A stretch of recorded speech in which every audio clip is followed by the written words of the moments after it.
Hey guys, hi, welcome back once again. My name is Vaishali, and today I'd like to talk about our own biases. Now, bias comes from the French word which essentially means sideways, askance, and against the grain. And if we go to look for the meaning of the word, it essentially means inclination or prejudice for or against one person or group, especially in a way that's considered to be unfair or disadvantageous. And in my personal understanding, many of our biases are both on personal and interpersonal levels, are both personal and are equally collectively shared. For we are biopsychosocial creatures, so quite naturally, we are engaging with the environment that helps us survive and at times even helps us thrive. These biases are also a part of our belief systems that are both personal and are shared within our community, our family, and our groups. And to some extent, they might be helpful, for they help us make judgments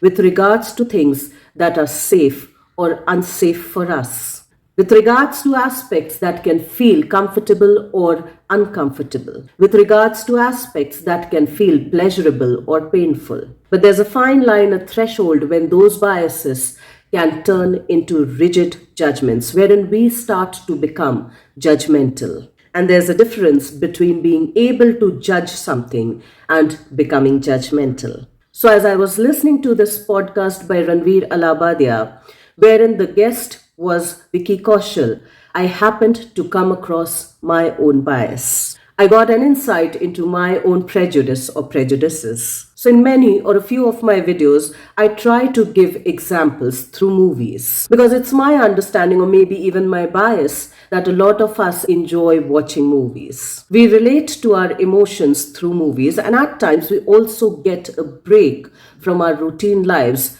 when we watch movies, either alone or with our loved ones. So, somewhere it's both charging and discharging to our senses and our sensibilities. So, apart from the few movies that are my all time favorite, Three Idiots is one of them. It is one of my favorite movies because it not only talks about systemic changes starting from the individual level, but it also addresses the nuances of pressures, of peer pressures, of pressures from parents, to the pressures of what society thinks and expects of us to deliver, which is so beautifully depicted by the example of Mr. Sharma, who this person doesn't even know but has to impress. Because what Mr. Sharma perceives about me invariably is probably more important than what I think about myself and what my parents think about me. Because though as the character of Farhan, I might not be aware of Mr. Sharma, but my parents definitely are. And thereby there's a social obligation cost which comes as a part of being a social creature, which comes as a part of wanting to feel belonged in the group that I and Mr. Sharma move around in, or rather feeling belonged in a group wherein my parents and Mr. Sharma move together, wherein the idea to live a life that everyone expects of us invariably becomes more important when compared to our personal desires and aspirations. The movie also projects our ideas of the career paths that are good for boys and for girls. The movie also addresses the idea of discipline as being punishment to a great extent. It also beautifully encapsulates the ideas and parameters of success, the success that is both collectively and individually defined. It addresses the idea of courage to be able to stand up for what we personally aspire, to standing up for the idea of a life and of life choices that gives us fulfillment on a very, very personal level, on a very core level. To not following the norms blindly, calling them normal, had even resonated with me then and still resonates with me after so many years of the release of this movie. And yet, as I reflected, there was a piece, there was a part of that movie that didn't sit well with me, that didn't gel well with me. And that particular scene was around a shopping complex when the character of Pia, played by Kareena Kapoor, is shopping with her then fiancé when she happens to meet Rancho, and who happens to call Pia's fiancé a gadha. or rather an ass without wits, wherein he goes on to explain as to why he considers Pia's fiancée a gadha.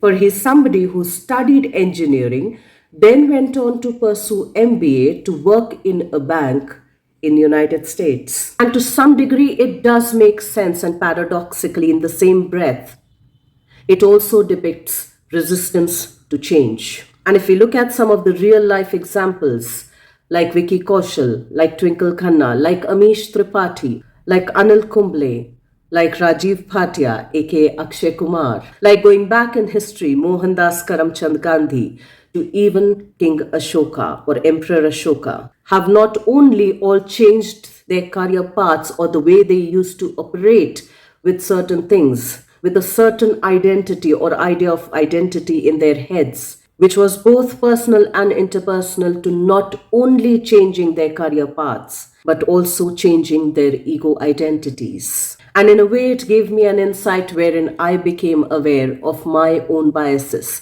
my own prejudices, wherein I had thought that there were no blind spots in this script, in this movie, in this narration. To only realize that we as humans are defaulted to have our own blind spots that we are blissfully unaware of most of the times, that we are ignorant about most of our lives. And those are the very aspects hidden from our plain sight that are missing from self-awareness. It was only when I was able to look into it that I realized that it can, or addressing those blind spots or becoming aware of those blind spots, enable us to look at our subjective reality with some sort of objectivity as well. It gives us a chance to look at our implicit memories, embedded deep within all of us, to look at it more explicitly, more objectively. It helps us become aware that we all have our prejudices, that we all have our biases, and that's a beautiful design as a human by default. And yet the default can be minimized, the default can be reduced,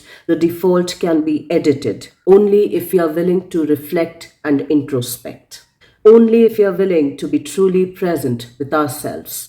Because in my understanding, self-love and self-trust can only come into the picture once we start becoming a little more self-aware every single time. Once we are willing to embrace our blind spots with grace. Let's try and reflect on that, and I will see you once again the next week. Till then, stay tuned in. And guys, if you do like the contextual content of these videos, please do like, share, and subscribe.